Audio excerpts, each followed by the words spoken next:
Hello everyone, मैं जितेंद्र सक्सेना और फिर से एसएससी सीएचएसएल और सीपीओ और सीजीएल के सवाल करेंगे। आपके पता है आपको एसएससी के सीएचएसएल के एग्जाम चल रहे हैं, तो इन सवालों की बार बार प्रैक्टिस करिए, इनको बार बार देखिए, बहुत इंपॉर्टेंट रहेंगे। तो आइए पहले क्वेश्चन से शुरू करते हैं। देखिए पहला क्वेश्चन है x square plus x y plus y square की वैल्यू 119 है और x minus under root x y plus y बराबर 7 है। तो डियर स्टूडेंट्स, आपको इसके बारे में पता होना चाहिए, ये एक फॉर्मूला है। अगर इस फॉर्मूले के बारे में आप जानते हो, इस टर्म के बारे में, इस टर्म को लेके, तो ये फॉर्मूला क्या होता है वो मैं एक बार आपको बता देता हूं। x plus under root x y plus y, जब इसकी आप गुणा करते हो किसके साथ, x minus under root x y plus y के साथ, इन दोनों की जब आप गुणा करते हो तो ये फॉर्मूला आता है। तो ये आपको कितना दे रखा है सवाल में, ये 7 दे रखा है। तो जब 7 की किससे गुणा की जाएगी, 119 आए, तो 119 में आप 7 से डिवाइड कर दीजिए, तो यहां पर आपका आ जाएगा 17। ठीक है, अब आपको तो एक्स वाई की वैल्यू निकालनी है, मतलब आपको एक्स और वाई को हटाना पड़ेगा। तो आप क्या कीजिए, साइन चेंज करेंगे, तो 17 में से जब आप 7 माइनस करेंगे तो यहां पर आ जाएगा 10, यानी कि अंडर रूट जो एक्स वाई है इसकी वैल्यू 5 निकल कर आ जाएगी। लेकिन आपसे ये नहीं पूछा गया, आपसे पूछा है एक्स वाई की वैल्यू क्या होगी। अगर अंडर रूट एक्स वाई की वैल्यू 5 है तो एक्स वाई की वैल्यू कितनी आ जाएगी, 25। ऑप्शन नंबर बी इसका राइट आंसर है। देखिए दूसरा क्वेश्चन है, आपको दे रखा है 3 root x plus 1/2 root x की वैल्यू 3 दे रखी है, और आपको ये भी दे रखा है एक्स की जो वैल्यू है वो 0 से बड़ी है। ठीक है, तो आपसे पूछा है value of x square 18x square minus 7 की वैल्यू इन ऑप्शन में से क्या होगी। ठीक है, तो देखिए सबसे पहले आपको रूट में दे रखा है और आपको जाना है एक्स स्क्वायर तक, तो सबसे पहले आप इसका स्क्वायर कर लीजिए। अगर आप इसका स्क्वायर करेंगे तो यहां से क्या आएगा, नो एक्स प्लस 1/4x, उसके बाद 2a भी लिखते हैं आप, तो प्लस 3, और इसका स्क्वायर करेंगे तो 9।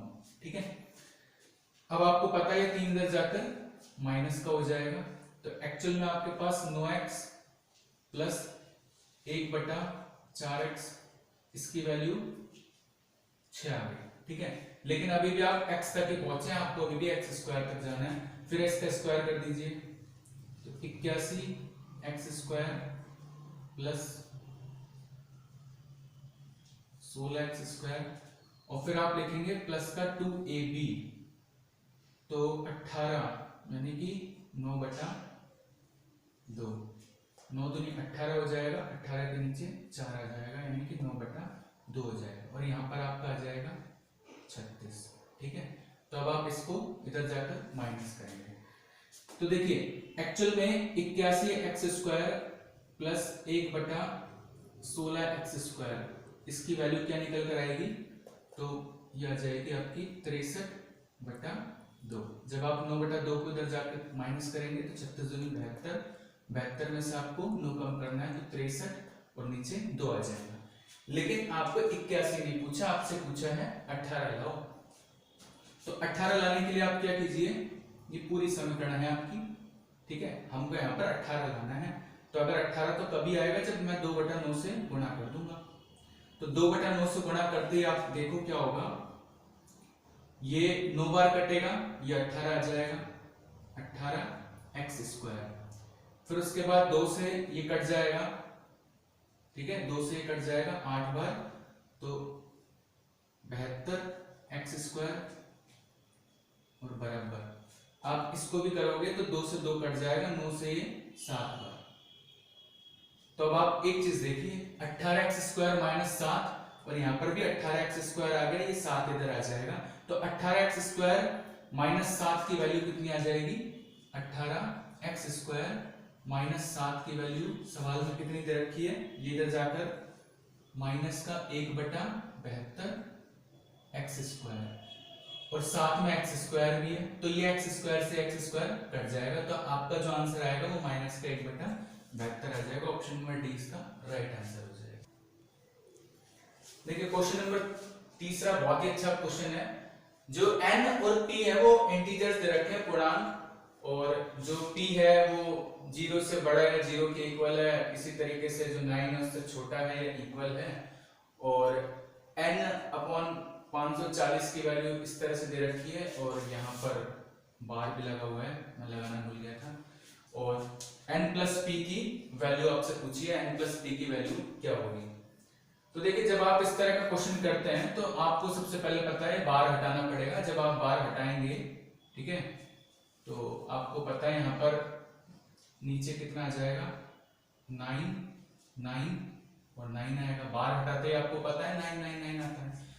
अब देखिए इसका अगर मैं टोटल करूंगा तो यहाँ पर 9 आ रहा है और यहाँ पर भी 27 आ रहा है, मतलब ये संख्याएं 9 से कटेंगी, तो 9 से काट दीजिए, ये 60 बार और ये। अब देखिए अभी भी यहाँ पर 6 आ रहा है टोटल करने पे, यहाँ पर 3 आ रहा है, मतलब अभी भी संख्या 3 से कटेंगी, तो 3 से काट लीजिए। अब देखिए यहां से जो n है वो क्या हो जाएगा, इस 20 को आप इधर लेकर जाइए, तो 861 मल्टीप्लाई 20, नीचे आपका कितना है 37 है, p है आपका, ठीक है। अब एक्चुअल में हमको n की वैल्यू भी निकालनी है और p की वैल्यू भी निकालनी है, और इसी का सम सवाल में पूछा गया है। तो सबसे पहले हमको ये सोचना होगा कि यहाँ पर जो भी ये नंबर है 8p1, ये 37 से कटना चाहिए, मतलब 37 का कोई मल्टीपल नंबर होना चाहिए। तो एक चीज देखिए यहाँ पर 1 है, ठीक है, 37 का जब पहाड़ा आप 3 बार बोलते हैं तो 111 आता है, मतलब ये एक तो ये वाला है, इसका मतलब इस p की जगह पर ऐसी वैल्यू होगी जिसमें 11 जोड़ दिया जाए, तो आप 37 का पहाड़ा बोलेंगे 2 बार, ठीक है, तो 37 दूनी 74। अब 74 में आप 11 जोड़ेंगे, 11 भाई 37 दूनी 74 होता है, उसमें आप 11 जोड़ेंगे तो 85 और 1, यानी 85 जो 1 है वो ऐसा नंबर है जो 37 का मल्टीपल होगा, 37 से कट जाएगा, और कितनी बार कटेगा, ये 3 बार कटेगा। तो एक्चुअल में जो p की वैल्यू है ना, आप इससे कंपेयर करेंगे तो p की वैल्यू आपने कितनी निकाली है, p की वैल्यू आपने 5 निकाली, ठीक है। और n की वैल्यू क्या होगी, 37 से आपने इसको काटा 23 बार, तो 23 को आप 20 से गुणा करेंगे तो n आपका कितना आ जाएगा 460। आपसे पूछा है n और p का टोटल क्या होगा, सम क्या होगा, तो 460 में 5 जोड़ेंगे, 465 इसका राइट आंसर है। देखिए अगला क्वेश्चन है कि एक व्यक्ति किसी वस्तु को 18% हानि पर बेचता है और विक्रय मूल्य 144 रुपए बढ़ा देता है, ठीक है, तो 30% क्रय मूल्य घटा दे, अच्छा उसके बाद 30% क्रय मूल्य घटा देता है, तो 20% का उसको लाभ होता है। तो मूल विक्रय मूल्य पूछा है, मतलब शुरुआती जो विक्रय मूल्य है, जो शुरुआत में जो सेलिंग प्राइस है वो पूछा गया है। तो देखिए इसको आप कैसे करोगे, आपने शुरू में जो सीपी है वो 100 रख लिया, आपने सीपी को रखा ये 100 रुपए है, ठीक है। अगर 18% की हानि होगी तो 100 की चीज 18 रुपए कम में बेचोगे, तो आप बेचोगे 82 में। तो एक्चुअल में ये आपका क्या आ गया, एसपी, और इसी की वैल्यू निकालनी है हमको, ठीक है। आगे पढ़िए, इस लाइन को छोड़ दीजिए, आगे पढ़िए। 30% क्रय मूल्य घटा दे, एक्चुअल में हमारा सीपी कितना है 100, अब ये कह रहा है इसको 30 घटा दो, तो 30 घटा दोगे तो आप क्या रह जाएगा, ये 70 रह जाएगा, ठीक है। और उसके बाद भी 20% का लाभ होता है, तो 70 का जो 20% है यानी 14 इसमें आप जोड़ दीजिए, तो 70 में जब 14 रुपए का फायदा होगा तो चीज कितने में बिकेगी, 84 रुपए में बिकेगी, ठीक है। ये भी आपका क्या है, ये आपका सेकंड एसपी हो गया, दूसरी कंडीशन, ये आपका फर्स्ट एसपी हो गया। तो एक्चुअल में दोनों में कितने का अंतर आ गया, 144 रुपए का। यहां पर आप देखिए 2 यूनिट है, 2 यूनिट की वैल्यू सवाल में कितनी रखी है 144, तो 1 यूनिट कितने की आ जाएगी, तो 1 यूनिट आ जाएगी 72 की। लेकिन आपसे ये तो नहीं पूछा गया, आपसे पूछा है 82 यूनिट की वैल्यू क्या होगी। तो जब 82 को आप 72 से मल्टीप्लाई करेंगे तो एक चीज देखिए, लास्ट में तो 4 आएगा ही आएगा, और 8 7 जा 56, मतलब 56 से तो बड़ा आंसर आएगा, ठीक है, और लास्ट में 4 भी आएगा, तो ऑप्शन नंबर बी इसका राइट आंसर हो जाएगा।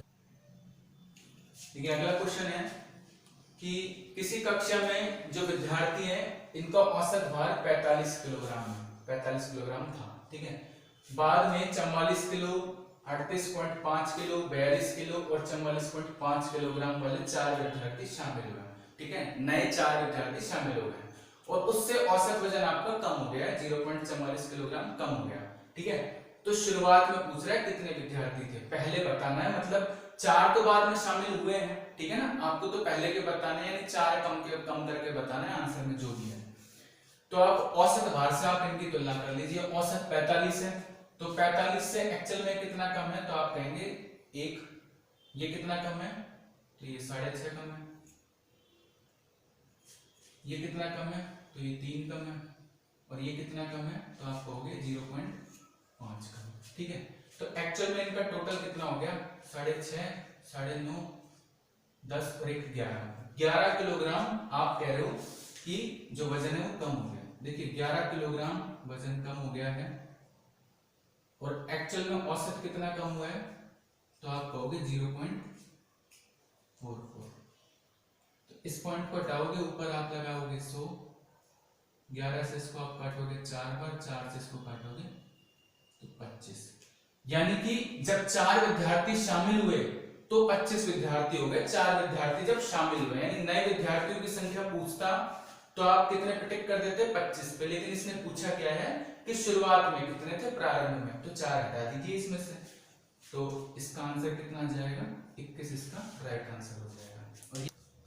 तो अगर आपको ये वीडियो अच्छा लगा है और आप इस तरह के क्वेश्चंस और देखना चाहते हैं तो चैनल को आप सब्सक्राइब कीजिए, इस वीडियो को शेयर कर दीजिए ताकि आपके जो आने वाले एसएससी के या बैंक के जो एग्जाम्स हैं उसमें आपको बहुत ज़्यादा हेल्प मिले।